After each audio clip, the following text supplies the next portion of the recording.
मेरे प्यारे बच्चों, आज के इस महत्वपूर्ण वीडियो में हम लोग इनहेरिटेंस ऑफ कलर ब्लाइंडनेस यानी वर्णांधता की वंशागति के संबंध में अध्ययन करेंगे। वर्णांधता, जिसको कलर ब्लाइंडनेस कहा जाता है, यह एक प्रकार का रिसेसिव यक्स लिंक्ड कैरेक्टर है, यानी इसके जीन्स यक्स क्रोमोसोम के असमजात खंडों पर होते हैं और यह जीन अप्रबल होते हैं। इसलिए हम लोग इस वर्णांधता का अध्ययन रिसेसिव यक्स लिंक्ड इनहेरिटेंस के अंतर्गत करेंगे। वर्णांधता का अभिप्राय यहाँ प्रायः लाल और हरे रंग से लगाया जाता है। समाज में कुछ ऐसे व्यक्ति होते हैं जो लाल और हरे रंग में अंतर नहीं बता पाते हैं। ऐसे व्यक्तियों को कलर ब्लाइंड यानी वर्णांध कहा जाता है और उनकी वर्णांधता को, जो हरे और लाल में अंतर नहीं बता पाते हैं, उनकी वर्णांधता को रेड ग्रीन ब्लाइंडनेस कहा जाता है। इसे प्रोटॉन डिफेक्ट अथवा डाल्टोनिज्म भी कहा जाता है। समाज में पूरी ह्यूमन कम्युनिटी में मनुष्यों की कुल 3 उपजातियां हैं। Number 1 Caucasoid, number 2 Negroid, number 3 Mongoloid. जो काकेसाइड उपजातियां हैं मनुष्य की, यह गोरे होते हैं, छरहरे बदन वाले होते हैं, काफ़ी लंबे होते हैं, नाक उनकी चपटी होती है, काफ़ी सुंदर होते हैं। लेकिन जो नेग्राइड होते हैं, ये इनके शरीर का रंग गाढ़ा होता है, यानी यह काले होते हैं। उनका माथा चौड़ा होता है और सिर पर छोटे छोटे घुघराले बाल पाए जाते हैं। नाक उनकी चपटी और चेहरा भारी भरकम होता है, शरीर भी काफ़ी भारी भरकम होता है। जो मंगोलाइड उपजातियां होती हैं मनुष्य की, इनके शरीर पर बाल कम पाए जाते हैं। ये छोटे कद वाले होते हैं और नाक उनकी चपटी होती है, होठ मोटे होते हैं और आँखों की पलकें भी मोटी होती हैं। सामान्यतः जो चीन और नेपाल के रहने वाले व्यक्ति होते हैं वह मंगोलाइड होते हैं। हमारे उत्तर प्रदेश के लोग काकेसाइड की श्रेणी में आते हैं, लेकिन भारत में ही जो दक्षिण भारत के लोग हैं वह नेग्राइड की श्रेणी में आते हैं। यह जो कलर ब्लाइंडनेस है, यह मानव की सभी उपजातियों, चाहे वह काकेसाइड हों, नेग्राइड हों अथवा मंगोलाइड हों, इनमें समान रूप से इसकी वंशागति होती है। परंतु जो काकेसाइड जातियां होती हैं, इसमें 8% लोग कलर ब्लाइंड होते हैं और जो नेग्राइड जातियां होती हैं, इसमें 4% लोग कलर ब्लाइंड होते हैं। स्त्रियों और पुरुषों में यह जो रोग है, यह समान रूप से वंशागत होता है, परंतु समाज में 1/10 से लेकर 1/5% स्त्रियां कलर ब्लाइंड होती हैं। कलर ब्लाइंड स्त्रियां तब होंगी जब उनके दोनों ही यक्स क्रोमोसोम पर कलर ब्लाइंडनेस के जीन्स पाए जाएंगे।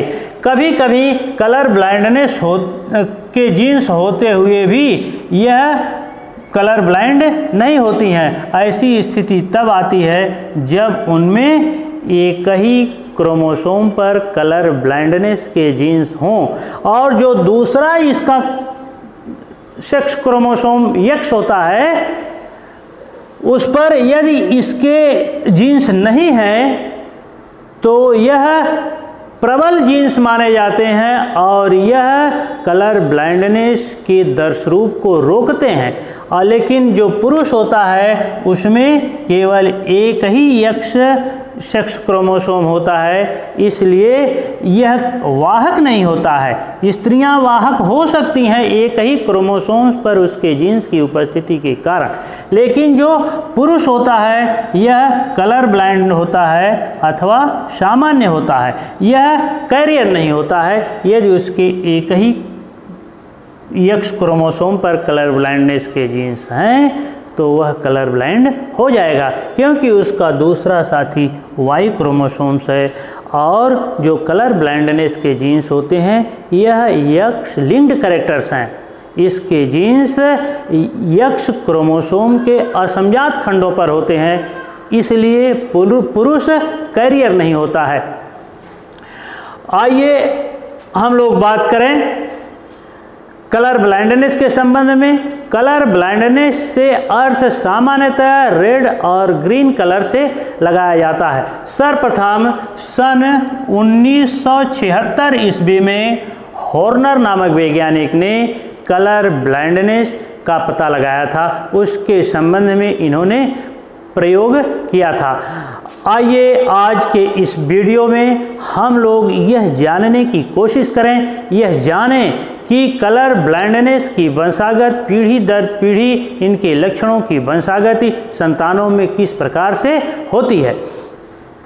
आइए आज के इस वीडियो में हम लोग यह जानें कि कलर ब्लाइंडनेस लक्षण की वंशागति संतानों में पीढ़ी दर पीढ़ी किस प्रकार से होती है।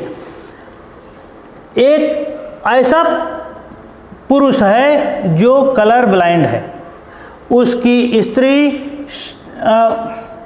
सामान्य है, यानी उसमें कलर ब्लाइंडनेस के जीन्स नहीं हैं। तो एक कलर ब्लाइंड पुरुष की शादी एक सामान्य स्त्री से हो जाती है, तो उसकी जो संतानें होंगी उन संतानों में यह कलर ब्लाइंडनेस के जीन्स पिता से डायरेक्ट उसकी पुत्रियों में जाएंगे, यानी उसकी जो पुत्रियां होंगी उसमें पिता से कलर ब्लाइंडनेस के जीन्स जाएंगे, लेकिन उसके एक जो एक्स क्रोमोसोम्स प्राप्त हो रहे हैं वह माता से प्राप्त हो रहे हैं और उस पर कलर ब्लाइंडनेस के जीन्स नहीं हैं, इसलिए उसमें कलर ब्लाइंडनेस दर्शरूप नहीं होगी।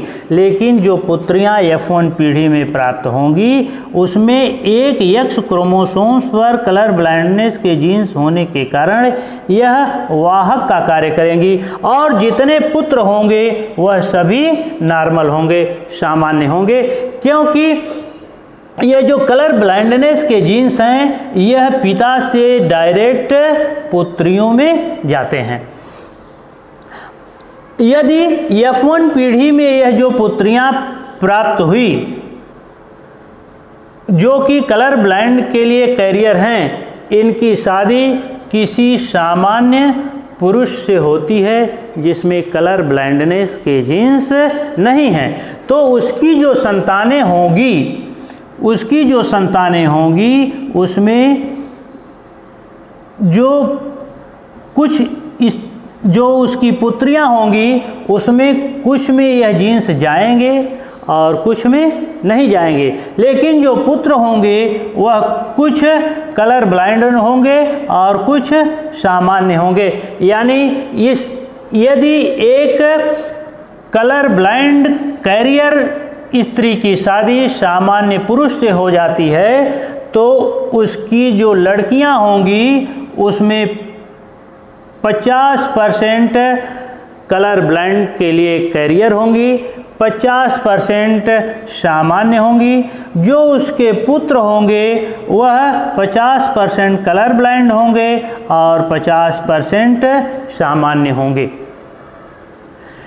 यदि F1 पीढ़ी में जो यह कलर ब्लाइंड की कैरियर संतान प्राप्त हुई है, मादा संतान प्राप्त हुई है, इसकी शादी किसी ऐसे पुरुष से हो जाए जो कलर ब्लाइंड है, तो उसकी जो संतानें होंगी उनमें 50% संतानें कलर ब्लाइंड होंगी, 25% संतानें कैरियर होंगी और 25% संतानें नॉर्मल होंगी। यानी जो उसकी पुत्रियां प्राप्त होंगी, एक ऐसा पुरुष जो कलर ब्लाइंड है उसकी शादी कलर ब्लाइंड की कैरियर स्त्री से हो जाती है, वाहक स्त्री से हो जाती है कलर ब्लाइंडनेस के, तो उसकी जो पुत्रियां होंगी उसमें से 50% पुत्रियां कलर ब्लाइंड होंगी और 50% वाहक होंगी। जो पुत्र होंगे वह 50% सामान्य होंगे और 50% कलर ब्लाइंड होंगे। यानी इस तरह से भी आप इसे सोच सकते हैं कि यदि एक कलर ब्लाइंड पुरुष की शादी सामान्य स्त्री से होती है तो उसकी जो संतानें होंगी F1 पीढ़ी में, उसमें यह पिता से कलर ब्लाइंडनेस के जीन्स उसकी पुत्रियों में जाएंगे और यह जो पुत्रियां वाहक हैं इनकी शादी किसी सामान्य पुरुष से हो जाती है, तो जो संतानें बनेंगी उसमें यह कलर ब्लाइंडनेस के जीन्स उसकी पुत्रियों और पुत्रों दोनों में जाएंगे। लेकिन यदि F1 पीढ़ी की जो यह कलर ब्लाइंड की कैरियर पुत्री प्राप्त हुई है, इसकी शादी कलर ब्लाइंड पुरुष से हो जाती है, तो उसकी जो संतानें होंगी उनमें स्त्रियों, उसमें पुत्री और पुत्रों दोनों में यह कलर ब्लाइंडनेस के जीन्स जाएंगे और उसमें से 50% संतानें कलर ब्लाइंड होंगी और 25% नॉर्मल होंगी, 25% कलर ब्लाइंड की कैरियर होंगी। यानी यह जो F2 पीढ़ी में यह जो संतान प्राप्त हुई है, इसको यह लक्षण माता द्वारा उसके नाना से प्राप्त होंगे और यह जो लक्षण प्राप्त हुए हैं उसको माँ के माध्यम से नाना को इस संतानों को प्राप्त हुए हैं। इसलिए यक्ष लिंक्ड रिसेसिव कैरेक्टर्स वाले यक्ष लिंक्ड लक्षण की वंशागति को क्रिस क्रॉस वंशागत भी कहा जाता है। इसको जिग जैग इनहेरिटेंस भी कहा जाता है। तो मेरे कहने का मतलब यह है कि समाज में ऐसे व्यक्ति जो कलर ब्लाइंड हैं, उनको ड्राइवर, चाहे बस का ड्राइवर हो अथवा किसी कार इत्यादि का ड्राइवर हो, उनको ड्राइवर नहीं बनाना चाहिए, उनको पायलट नहीं बनाना चाहिए, उनको ट्रेन का ड्राइवर नहीं बनाना चाहिए। और ऐसे व्यक्ति डेकोरेशन यानी साज सज्जा में भी ठीक ढंग से नहीं कार्य कर पाते, क्योंकि वे लाल और हरे कलर में अंतर नहीं बता पाते हैं। इसीलिए इन्हें कलर ब्लाइंड कहा जाता है। और कलर ब्लाइंडनेस का तात्पर्य केवल और केवल यहाँ लाल और हरे रंगों से है। हमने इस वीडियो में आपको वर्णांधता की वंशागति के संबंध में विधिवत बताया। अब लास्ट में मैं आपको एक चीज़ और कहना चाहता हूँ कि यदि आप मेरा यह वीडियो देखे हैं, इसके पहले मेरे बहुत सारे वीडियो आए हैं और वह भी वीडियो आप देखे हैं, परंतु मेरे YouTube चैनल जो कि लुमिनस बायो क्लासेस के नाम से चलता है, इसको सब्सक्राइब न किए हों तो please subscribe my YouTube channel for more informational videos. Thank you.